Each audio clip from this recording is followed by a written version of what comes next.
As you guys can see, Lauren is not here tonight. She had her surgery last week, and I know she was struggling a little bit when I actually talked to Lori earlier this week.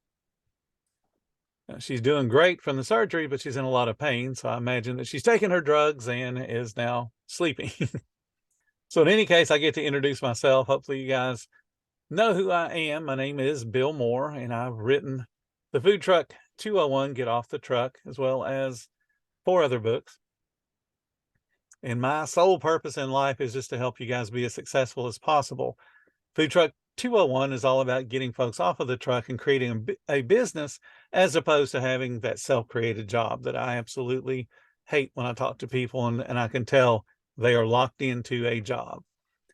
So we're going to jump into the chapter right now. Like always, we'll do questions and answers at the end. You guys can type anything in the chat.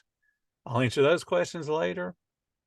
And then, of course, you can unmute yourself and ask questions. So to start off tonight, we're discussing pages 145 to 151. That's a very narrow part of the book, but to me, it's probably the most important part of the book. The reason that I say that is because we're going to be talking about somebody that's going to be helping you to grow your business. This is somebody you're going to have to hire. So here's the question for you guys, if you want to unmute and chime in. Are you brave enough to allow someone else to run the truck for you, whether it be for an hour or a day or even permanently? Anybody have any thoughts on that? Lori, I'll let you go first since you actually own a truck. Yeah, I do. Like I was, telling Bill last week, I don't trust my son, to do it. Likes to close early, or he likes to leave early from events. But other than that, like, I feel like, Bill has been talking to us for how many weeks now about write it down. Yes, write it down, write it down. Well, I'm not really there yet. I have little notes on my phone. Oh yeah, I need to write that down, or I need to do this, but I still work a full-time job. So I'm just like trying to stay above water, trying to do both things right now. But yeah, like I feel like I have really good systems in place. I feel like my menu is super efficient and cost effective. My, the menu is the same, super efficient and easy to do. So yeah, I feel like, I can definitely train somebody to do it, and I would feel comfortable with them doing it. So good. Yeah. I'm so glad to hear that, because you were kind of skeptical before. Yeah, no, I feel, like I'm really happy with, the way it's going for the most part. Of course, there are things, but for the most part, I am. I think that's the thing I'm most happy with is my menu design, and we're constantly changing it out to seasonal things and stuff, but it's pretty basic. And I also have all of my menus or recipes, whatever you want to call them, like for my sundaes and waffles and everything, with the directions, and they're all laminated and they're all in the truck, like on one wall. So if anybody, and it's right, it's right where the right where you build everything. So if anybody had a question too, it's right there. So yeah, that's awesome. And you don't really realize how beneficial that stuff is until you need it. Right. One of my more recent jobs, this goes back about 10 years or so ago, I had hurt my back and could not work in a restaurant at all. And at the point that I wanted to get back into working in a restaurant, I'd done all the convalescing and everything that I possibly could, and I was driving Melissa crazy, and it's like, you got to find a job, just get out of the house.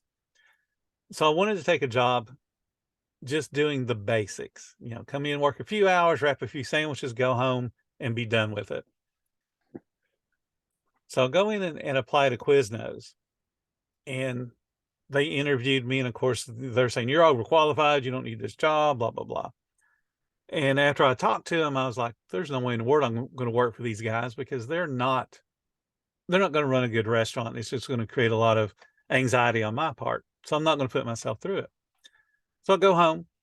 A couple of days later, I get a phone call, and the franchisee terminated the entire staff and said, I would love to have you come run these restaurants for me, because these guys, lived up to what I thought they were going to live up to. They just did it way faster than I figured anybody could possibly do it. So stupid me said, yeah, sure, I'll come run your restaurant for you. He gave me zero training. Now, I've worked in enough restaurants and run my own businesses to know that there's certain things you got to do for people. The only thing that saved me was they had all those job aids, just like Lori was just talking about. At the sandwich station, they put all the different builds for the meats.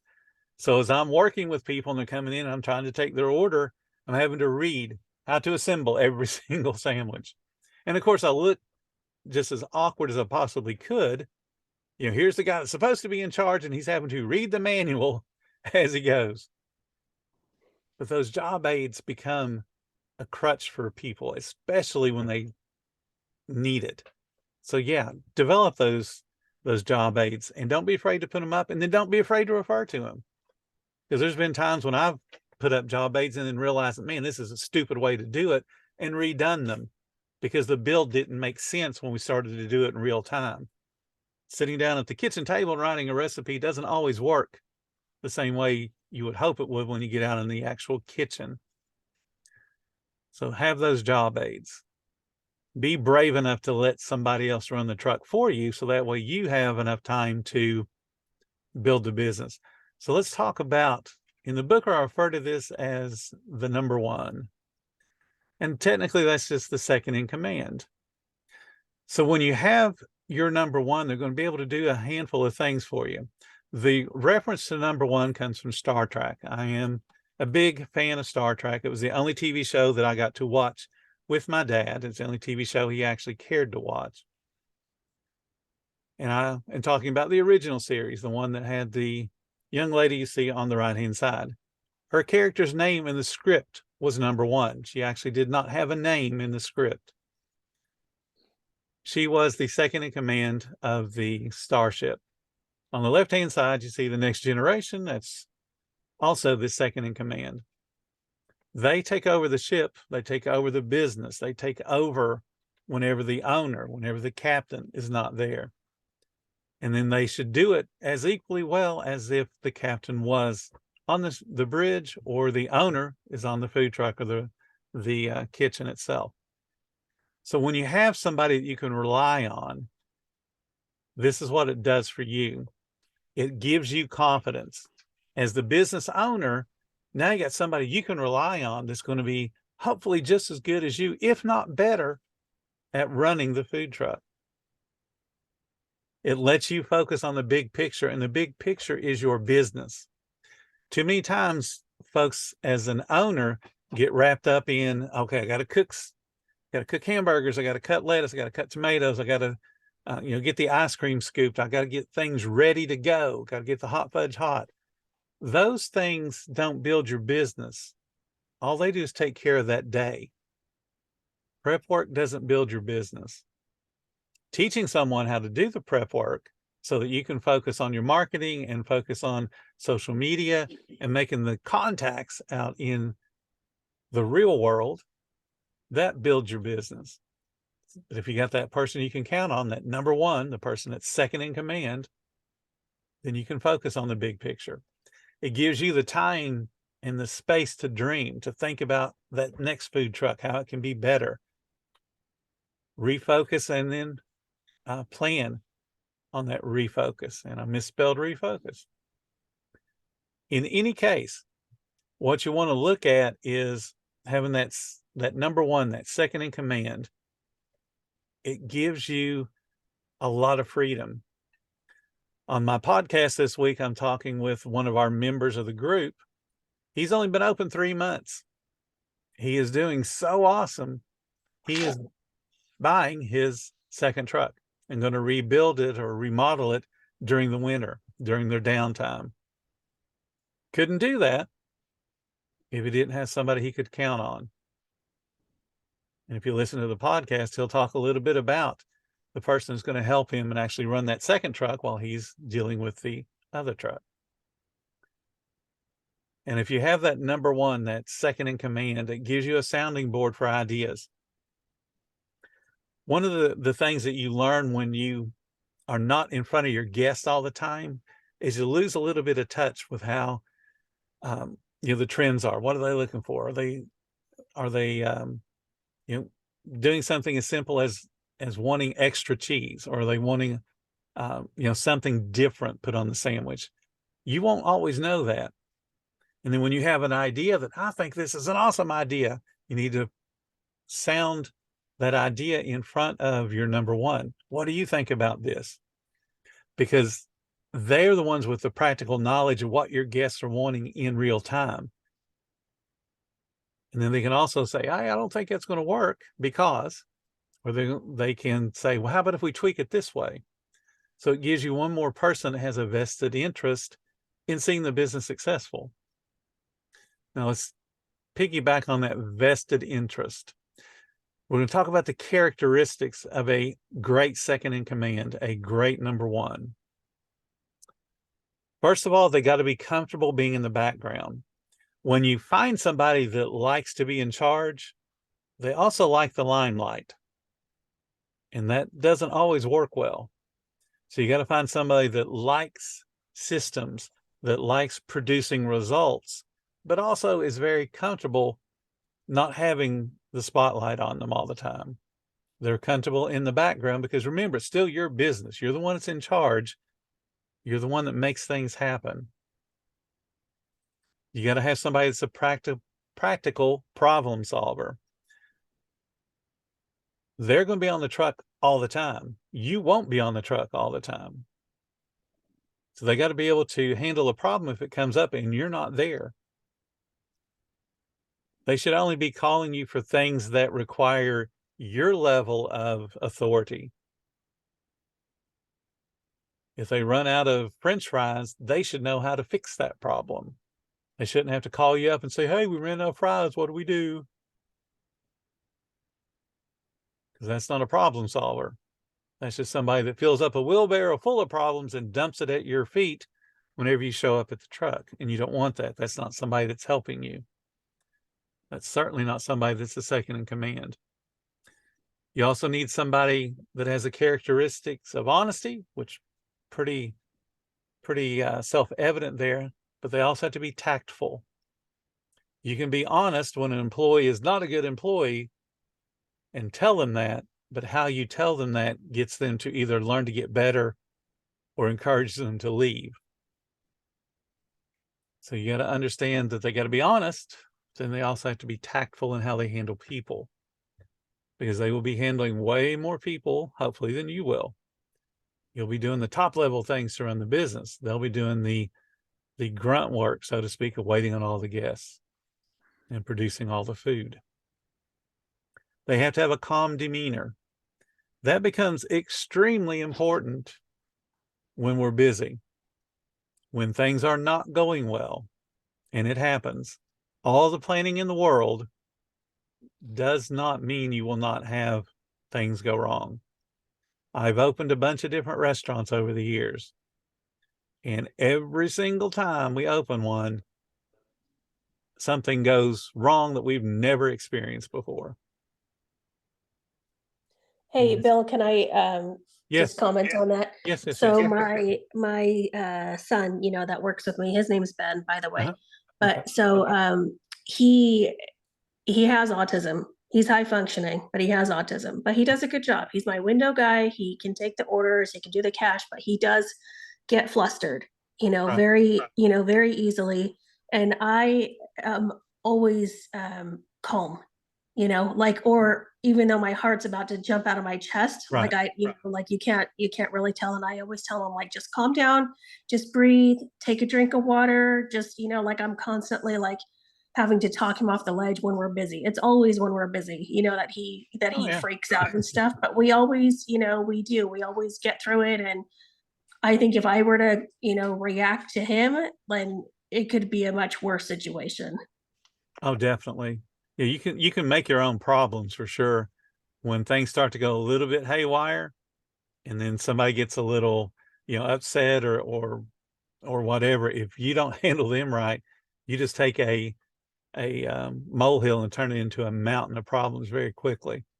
If you do that in front of guests, they tend to not forget. One of the early jobs that I had, I talk about Rack's Restaurants a lot in the book. I was promoted very young into being a manager. And there's good and bad things in that. Of course, your ego gets in the way of a lot of them. But one of the qualities that I had that was able to convince the other people to promote me is I was extremely calm, probably to the point of being unemotional. I had one of my bosses put on an evaluation that I would like to be a fly on the wall when everything goes completely wrong in the restaurant, and then somebody comes in like from the Publishers Clearinghouse and tell Bill that he's won the $1 million. I think there would be no difference in the reaction. Well, I had to tell him that, yeah, there'd be a big difference in the reaction. I don't get upset when things go wrong, but certainly if I was to win $1 million, I would show a little bit of emotion. But you've got to have that calm demeanor. Just know that there's an answer to whatever problem is going on. And you got to set the example. One of the things that I used to notice about crews when you're working is if it's really, really busy and everything's going smoothly, people are huddled down over their counter. They're, wrapping sandwiches, they're cooking meat, they're doing what they need to be doing. At the point that the whole crew realizes things are not going well, they all stand up and they stop being focused. And when you see the whole kitchen staff, for example, just all stand up at once, there's a problem. Something is going wrong and we haven't noticed it quick enough. So you got to pay attention to the staff and then hopefully guide them through when things are not going well, and maybe perhaps catch it before it gets out of hand. One of the things that I would do for a cashier, especially when they were starting to get flustered and, the line is getting longer and longer and they're trying to go faster and faster, which I've talked about is not the way to handle a long line. Because all it does is move the line from one window to the next. Still takes the same amount of time to cook the food. You can't shortcut that. But I would step up to a cashier and essentially whisper just loud enough for them to hear, but the guests couldn't hear, whatever instruction they needed to hear so that they would relax and calm down and then do the job the way they had been taught. So it's all about being a good leader. And you got to find that characteristic, somebody that's calm and then can recognize the problem. And that brings us to the real world experience. When you hire someone to be your second in command, or you're promoting someone to be your second in command, the real world experience that they have is dealing with people face to face, dealing with people in that stressful moment. How do they react? Now, if it's somebody you're not promoting and you got to talk to them in an interview, then you're going to kind of put them in that situation. Tell me about a time when, and then describe some situation that they should have encountered in whatever their previous job was, and see how they say they handled it. And pay attention to their, the way that they're looking in their eyes, the facial mannerisms, just the body language, all the things to indicate whether they're making up a story or they are actually reliving something that they dealt with and perhaps got through. But all of these characteristics, and there's obviously more, but these are the things that you want to build upon when you have that second in command. And then the thing that's not here is you got to train them. Even if it's somebody you're going to promote, whether it be one of your children, whether it be somebody that you worked with for a few months, you got to train them exactly how you want the job to be done. And the more detailed you can be with that training, the more responsibility they should be able to handle without you being there. And then you got to hold them accountable. So once you've trained them and you coach them and help them to get good at whatever the particular task is you want them to do, as far as running your food truck goes, you got to follow up on them. and then quiz them on the things that you've been training them on, the things you're going to be holding them responsible for. And we'll talk about those a little bit later in the book. But it's all about, just like Lori had mentioned, got to have stuff written down. You've got to know what your expectation is so you can teach it. Just saying you're in charge of the truck, not going to work. The first time that I let one of my big pieces of equipment be controlled by somebody that was not a family member, I was sweating bullets.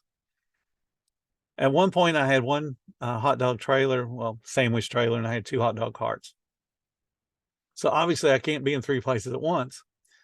So typically, I would do the trailer and then let the 2 hot dog carts be done or be operated by college-age kids. And the first time that I let one of them hook their car up to the hot dog cart and go off down the road with, my $4,000 hot dog cart, stressful day. But I had all the policies and procedures and standards all set in place so that as long as he did what he's been taught, he should return back in about 3 hours with a fairly empty inventory and a hot dog cart that's ready to be cleaned. That was all that I wanted. And after he had done it for a couple of weeks, I was actually able to start to relax. And then by the end of the summer, no big deal. But you got to take that first step before you can ever take that second step. All right. This is a quote from Theodore Roosevelt. The best executive is the one who has sense enough to pick good men to do what he wants done and self-restraint to keep from meddling while they do it. That is so important. You got to hire good people, and then you got to get out of their way.